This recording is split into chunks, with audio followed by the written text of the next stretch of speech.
les clés de la manifestation de l'autorité sur tout ce qui est mauvais. Les clés de la puissance divine. Les clés de l'onction. Les clés de l'onction. C'est ce que je l'avais dit. Amen. Le sous-thème que nous allons traiter, c'est perdre de vue les ambitions du moi. Perdre de vue tes ambitions du moi intérieur, ton ego. Il faut que tu puisses perdre de vue ton ego. On ne peut pas être dirigé puissamment. On ne peut pas vraiment manifester une onction divine si le moi intérieur n'est pas perdu. Si le moi intérieur n'est pas abandonné. Vous comprenez? Il va falloir qu'on perde de vue notre moi intérieur. Pour posséder le secret de la puissance, nous devons consentir à échouer pour Jésus. Ça veut dire quoi? On doit vraiment échouer à notre moi intérieur pour que Jésus prenne place. Par sa puissance en nous. Je ne sais pas comment cette pensée peut vous bouleverser. Mais si vous regardez les événements de crise dans la Bible et dans la vie des grands hommes de foi, vous trouverez que la puissance s'étend sur ceux qui ont une volonté parfaite d'échouer complètement aux yeux du monde. Ça veut dire quoi? Ils échouent complètement eux-mêmes. Eux-mêmes, leur moi intérieur échoue. Et maintenant, Dieu vraiment prend place pour se manifester. C'est comme ça que ça se passe. L'événement continue toujours pas. Il y a d'autres personnes qui vomissent encore des choses. L'Esprit de Dieu est fortement descendu sur le matin. Je l'ai senti me traverser par une forte puissance et partir vers le peuple. Je l'ai senti descensément fortement. Et il fallait qu'il se manifeste de cette manière. Alléluia.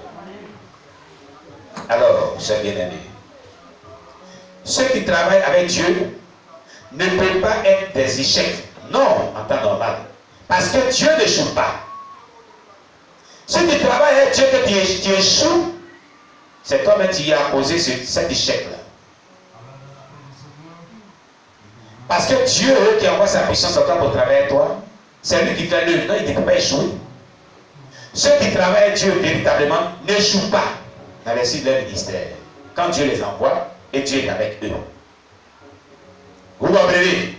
S'il y a échec, il faut se poser pas mal de questions. Est-ce que tu m'as réellement envoyé? Est-ce que c'est toi qui travailles à moi? Est-ce que ce n'est pas ma volonté? Est-ce que ce n'est pas mes désirs? C'est ça. Alléluia. Sinon, en temps normal, ceux qui travaillent à Dieu n'échouent pas. Mais parfois, tout semble être un échec. Et il nous arrive de l'accepter pour l'amour de Dieu.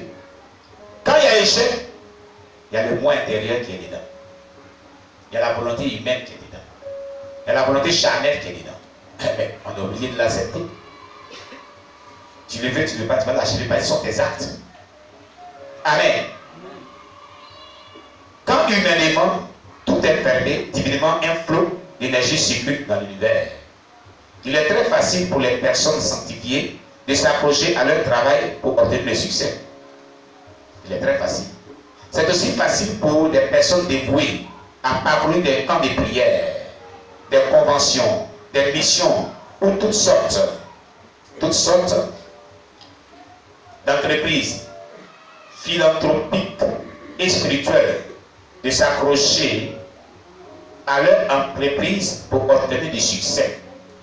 Une analyse minutieuse du cœur nous révèle souvent le fait que cette soif du succès est due à notre implication totale. C'est-à-dire, c'est parce qu'on est impliqué totalement. On veut coûte que coûte. On est dévoué, on est déterminé. Je veux qu'une personne soit déterminée comme ça pour sa délivrance totale. Pour ce programme qui est en train d'être fait, dispose-toi et détermine-toi seulement. Dieu a envoyé une forte tension sur ce lieu pour ce programme. Si tu te disposes et que tu es plus concentré et disposé, tu seras visité. Ne sois pas distrait. Implique-toi totalement. Amen. Amen. Alléluia. Amen. Gloire à Jésus. Amen. Alors, le Saint-Esprit qui sonde toutes choses nous montre que ce sentiment de succès relève de la volonté du moi. Ça veut dire quoi? Quand le moi interne, le moi, ton ego est brisé, le succès vient. dans tout ce que tu veux. Quand ta volonté est effacée et que la volonté de Dieu prend place partout dans ton être entier, tu auras du succès dans tout ce que tu recherches, tu auras du succès dans tout ce que tu entreprends. Tu comprends? Mais la volonté humaine, les désirs charnels, nous dominent par moment. Voilà le problème de chaque personne. Quand on parle du moi intérieur, c'est la volonté humaine, les désirs charnels. C'est ça que je vais parler en quelque sorte. Alléluia.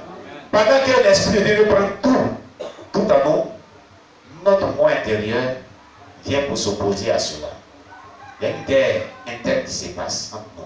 C'est pour ça que certaines personnes sont là, je dis, un cœur me dit de faire ceci, un autre cœur me dit de faire cela. En fait, entre les deux là, il y a la volonté de Dieu, il y a le Saint-Esprit, sa puissance qui prend tout le dessus. Mais toi, ton moi intérieur là, il y a aussi un cœur qui dit non, il faut faire le contraire. Cela se passe beaucoup dans plusieurs vies chrétiennes. C'est que tu as un problème sérieux. Parce que ton ego, ton moi intérieur résiste à Dieu. Il faut soumettre ton moi intérieur à Dieu pour qu'il soit détruit, pour que Dieu prenne place totalement en toi. Afin que tu puisses faire la volonté de Dieu, c'est ça qui va t'accorder le salut total.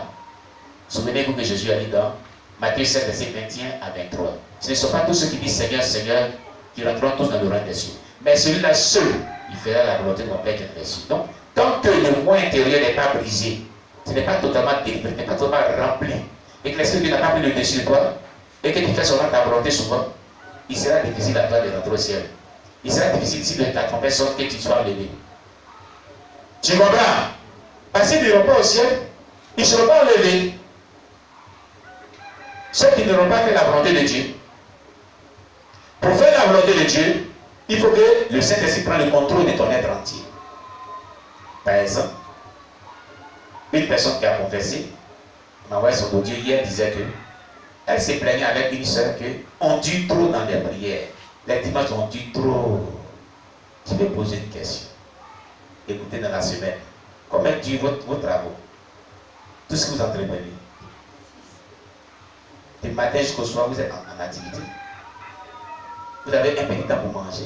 Et après, vous reprenez tout ce que vous faites. Mais 6 heures du temps ou 5 heures du temps avec Dieu, c'est ça vous dites, vous durez trop. Et vous plaignez pour ça. Mais c'est grave. Rester avec Dieu pendant 6 heures du temps, c'est ennuyé pour toi, tu te plains. Mais Dieu, c'est là pas content de toi. Il dit à moi, tu te plains de ce que tu sois dans ma présence. De ce que ma présence te gêne. Ça veut dire qu'il y a un problème qui ne va pas avec toi. Il y a quelque chose qui ne va pas avec toi. Ça veut dire que tu n'aimes pas la présence de Dieu de manière exagérée. On doit aimer la présence de Dieu de manière exagérée. Oui, je vous dis la vérité. Notre amour pour le Seigneur doit déborder juste de manière exagérée. On doit toujours faire tout pour rester dans la présence de Dieu de manière exagérée même. Avant que Dieu me dise, non, c'est bon, vous partez maintenant. C'est ce qui doit vous caractériser en temps normal. Mais si on est dans la présence de Dieu, qu'on tue, qu'on dit, oh, on tue trop. Oh, on dit trop. Tu ne te plains pas à un homme, hein? Tu te plains à Dieu. Parce que c'est Dieu qui dirige les choses. C'est Dieu qui permet que tout ça. Ce n'est pas jamais. C'est jamais pour cette délivrance-là. Donc c'est la volonté humaine qui se manifeste comme ça. Il est 12 heures combien? C'est ce qui se passe là. On a duré. On a fait plus de 3 heures de temps. Donc c'est le diable qui agit. C'est la volonté humaine. C'est la volonté de Dieu qui agit. Si tu te plains de cela, tu te plains à Dieu. C'est un péché. Que de se plaindre qu'il y a Dieu trop dans la présence de Dieu. Le culte dure trop. Le culte est dirigé par Dieu. Si tu te plains à Dieu. Tu vas te confesser, te repentir pour cela. Sinon, c'est pas bon. Amen. Amen. Oui. Oui, c'est pas bon. Quand on s'en va poser les gens, aujourd'hui, je rends visite à Aya, je quitte au quartier Babressi, je vais au quartier Soleil. Aya, demain, je viens au plus tard, 8h matin, on sera ensemble. Je vais te rendre visite. Tu restes à elle jusqu'à. Elle prépare, vous mangez, vous causez. Pendant qu'elle prépare, tu causes elle à la cuisine. Tu vas même vous partir, piger de l'eau pluie, tout ça. Et puis elle dit, bon, du matin, hein, bon, je sais pas quand tu allons dans la cuisine, vous causez. Et puis la nourriture est à midi, vous mangez, vous riez de tout et de tout. Jusqu'à vous regarder la télévision. Au lieu de plier cette télévision, on va les regarder. Vous regardez la télévision. Et puis ce qui est mauvais, qui va les regarder, c'est TV Novelas. Je regarde ça jusqu'à. Il fait soir, il est parti aussi. Il est parti maintenant aussi. Aujourd'hui, si ça te fait, j'étais vieux, je dis, hey, je suis content, il y a depuis 8 h jusqu'à 16 h, tu t'en vas. Tu as duré là-bas, hein? Ça te dérange même pas. Même pas. Mais rester dans la présence de Dieu comme ça te dérange. C'est-à-dire qu'il y a quelque chose qui ne va pas être toi. Il y a quelque chose qui ne va pas dans ton corps, dans ton cœur. C'est ça que ça veut dire. Amen. Tant que ta volonté n'est pas morte, pour que la volonté, la puissance de Dieu prenne tout contrôle de ton être, tu vas t'exprimer ainsi. Pour dire que la présence de Dieu, durée de la présence de Dieu est ennuyeux pour toi. Alors que ce n'est pas ennuyeux. Ce n'est pas ennuyeux. Amen. Gloire à Jésus. Alors, pour que toute la gloire revienne à Dieu, il doit nous faire mourir dans notre travail afin d'accomplir des œuvres bien plus grandes que nos rêves. Amen. Jésus veut que nous nous associons à lui et non à ses œuvres. D'abord à lui et non à nos œuvres charnelles. Après s'être sanctifiés, nous sommes si fragiles et bien que notre peine soit purgée, toutes nos facultés sont si faibles que Dieu doit venir à notre secours. Alléluia. Celui qui ne se vante pas de son travail, et le considère comme n'étant rien, peut être vu comme un échec aux yeux des hommes. Lisez le record des grandes actions de foi sous Martin Luther, ou John Wesley, l'orphelinat de George Miller, le foyer de Dr. Collis, l'œuvre de l'évêque Taylor en Inde et en Afrique. Voyez comment des milliers de fois ces hommes ont dû faire de leur vie un échec aux yeux du monde pour que la volonté de Dieu prenne totalement leur être, pour qu'ils réussissent dans leur œuvre missionnaire, dans leur vocation. À travers leur combat solitaire dans la prière, leur grande conviction, leurs nombreuses possibilités, ils ont vu ce que personne d'autre ne pouvait voir. Ils l'ont expérimenté. Aujourd'hui, leur biographie nous édifie. On n'a pas connu pour certains leur biographie ici. John Wesley, tout ça. Amen. Oui.